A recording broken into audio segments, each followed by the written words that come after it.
गढ़वा की धरती पर शांतिलाल जी, हम यहाँ आकर के अपने आप के ऊपर बहुत ही गर्व महसूस कर रहे हैं, फख्र महसूस कर रहे हैं। और मैं यहाँ से एक बात आपसे कहना चाहता हूँ कि जब इस धरती पर हम आए हैं और राणा पुंजा भील और आप सबके जरिए इस पूरे के पूरे इलाके को समझने की कोशिश कर रहे हैं, तो ये एक तरीके से ये समझिए कि हम अपने पुरखों की जड़ों से जुड़ने की कोशिश कर रहे हैं।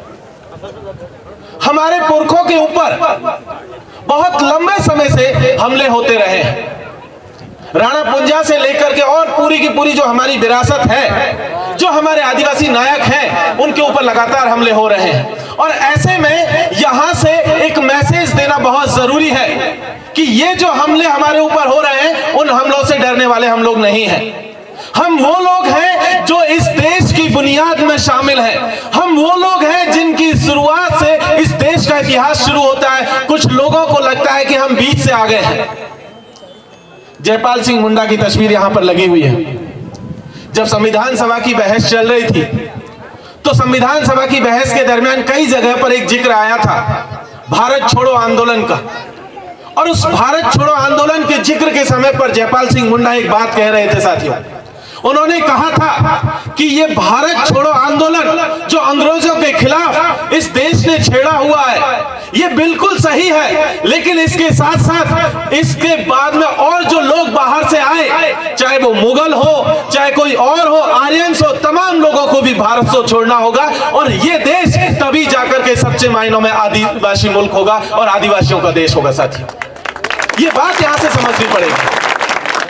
कुछ लोग लगातार हमें इतिहास की किताबों से बेदखल करने की कोशिश कर रहे हैं। कुछ का कहना है कि देश में अंग्रेजी हुकूमत के खिलाफ बगावत जो है 1857 में शुरू हुई थी, लेकिन यह कतई नहीं भूलना चाहिए कि अंग्रेजी हुकूमत के खिलाफ हमारी बगावत जो है 1770 के और 80 के दशक में तिलका मांझी ने भागलपुर और बिहार के डिस्ट्रिक्ट में शुरू की थी। और उनकी तीरों लगे निशानों से उस समय के जो कलेक्टर थे उनकी मौत हुई थी, और वहां से हमारा इतिहास शुरू होता है अंग्रेजी हुकूमत के खिलाफ।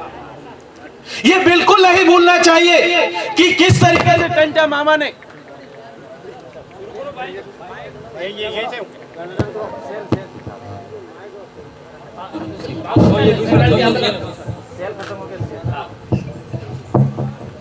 ये बिल्कुल याद रखने की जरूरत है कि किस तरीके से मालवा रीजन में टंटा भील ने अंग्रेजी हुकूमत के खिलाफ आदिवासियों के लिए अपनी बगावत का झंडा बुलंद किया था। ये बिल्कुल याद रखने की जरूरत है साथियों। ये भी याद रखने की जरूरत है कि गोंडवाना के इलाके में बाबूराव सेठमाके ने अंग्रेजी हुकूमत के खिलाफ बगावत का झंडा बुलंद किया था और आदिवासियों को मजबूत किया था। हमें बिल्कुल नहीं भूलने की जरूरत है कि किस तरीके से मुगल हुकूमत के खिलाफ रानी दुर्गावती ने, गोंडवाना की महारानी ने मुगलों के खिलाफ बगावत का झंडा बुलंद किया था और आदिवासियों को मजबूत किया था। ये याद करने की जरूरत है साथियों। कल शाम हम बैठे हुए थे डूंगरपुर में कांति भाई रौत के साथ में, कालीबाई भील कलशुआ की मूर्ति के नीचे। पहली दफा हमने वहां देखा कि किस तरीके से हमारे नायकों को किताबों से बेदखल कर दिया गया, लेकिन हमारे यहाँ के आदिवासी परिवार और आदिवासी समाज के तमाम साथियों ने मिलकर के कालीबाई भील कलशुआ की यहाँ पर मूर्ति स्थापित की, और यह हमारे लिए बहुत फख्र की बात है साथियों। ये भी याद रखने की जरूरत है कि कुछ ताकतें हैं जो हमारे लिए हमारा जो है संस्कृति के ऊपर हमला कर रही है, हमारे इतिहास के ऊपर हमला कर रही है, हमारे अस्तित्व को मिटाने की कोशिश कर रही है। और उस कोशिश में आरएसएस सबसे आगे है। वो हमें वनवासी कह रहे हैं, कोई जंगली कहता है, कोई आदिम कहता है, कोई बर्बर कहता है, लेकिन उन सब के बावजूद हमें याद रखने की जरूरत है कि किस तरीके से जयपाल सिंह मुंडा ने संविधान सभा के भीतर चीख चीख कर कहा था कि हम इस जंगल के पुश्तैनी दावेदार हैं और हमारे लिए सिर्फ और सिर्फ एक ही शब्द मंजूर है, वो है आदिवासी। आदिवासी के अलावा हमें कोई दूसरा शब्द मंजूर नहीं है। इस बात को भी यहां से दोहराने की जरूरत है साथियों।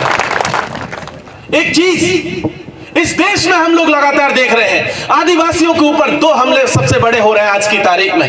पहला है उनके अस्तित्व के ऊपर हमला। अस्तित्व हमारा किस चीज से? जिस जमीन पर हम बैठे हैं, इस जमीन से हमारा अस्तित्व है। अंग्रेजी हुकूमत के दौर से लगातार हमारे ऊपर हमले हो रहे हैं, हमारी जमीनों को छीना गया और वो हमले आज तक बदस्तूर जारी है। याद कीजिए, झारखंड के भीतर पिछले 70 सालों से झारखंड के आदिवासियों ने नेतरहाट में मूवमेंट चलाया हुआ था।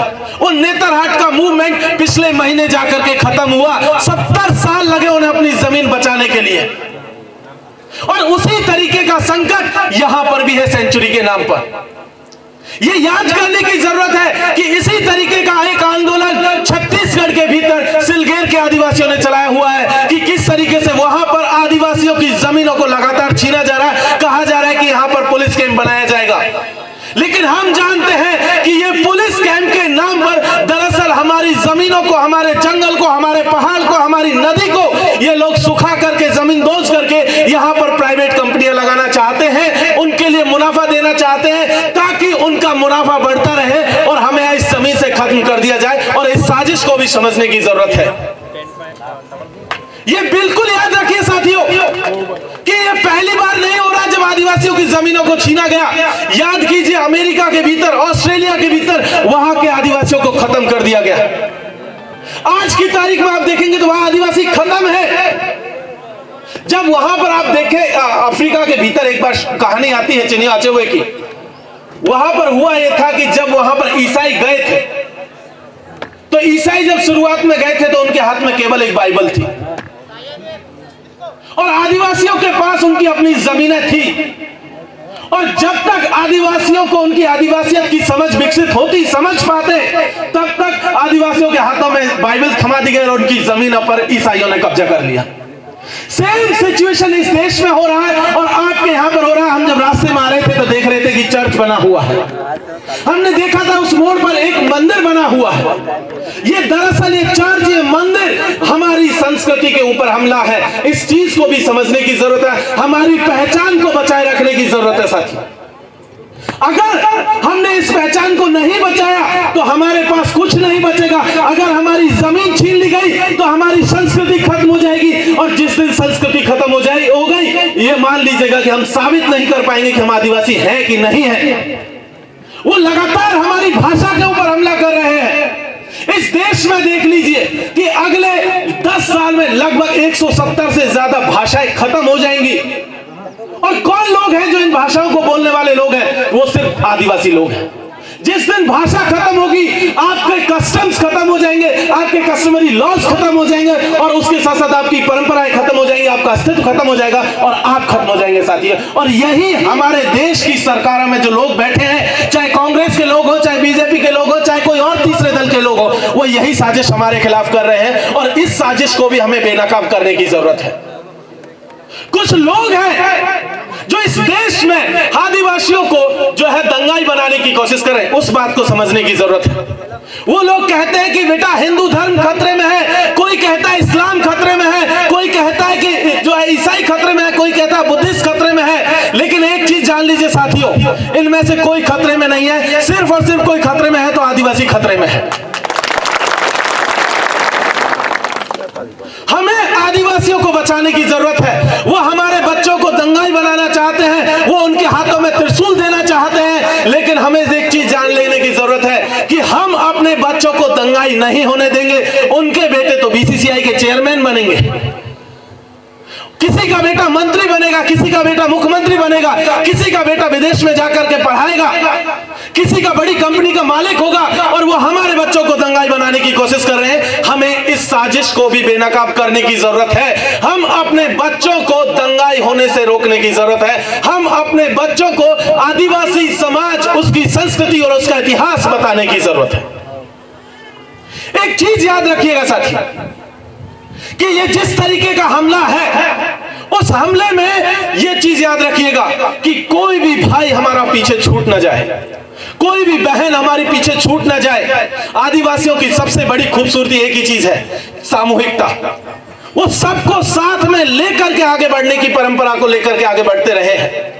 जिस दिन हमने एक का हाथ छोड़ दिया, दूसरे का हाथ छोड़ दिया, समझ लीजिएगा उसी दिन हम अकेले पड़ जाएंगे।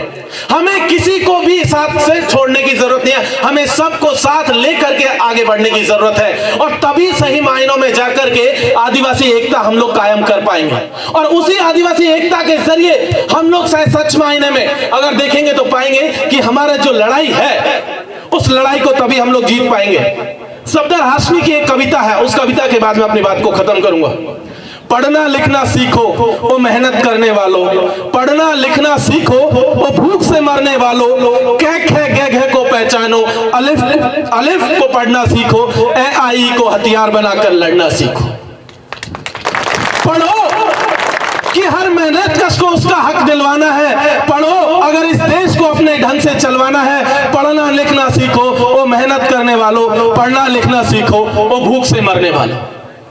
साथियों, इस बात को समझ लीजिए, हमारे पास अगर कोई हथियार है जिसके जरिए हम अपनी सभ्यता, संस्कृति और इतिहास को बचा सकते हैं तो वह हमारी कलम की ताकत है, हमारी सामूहिकता की ताकत है, हमारी संस्कृति की ताकत है और हमारे पुरखों की विरासत है।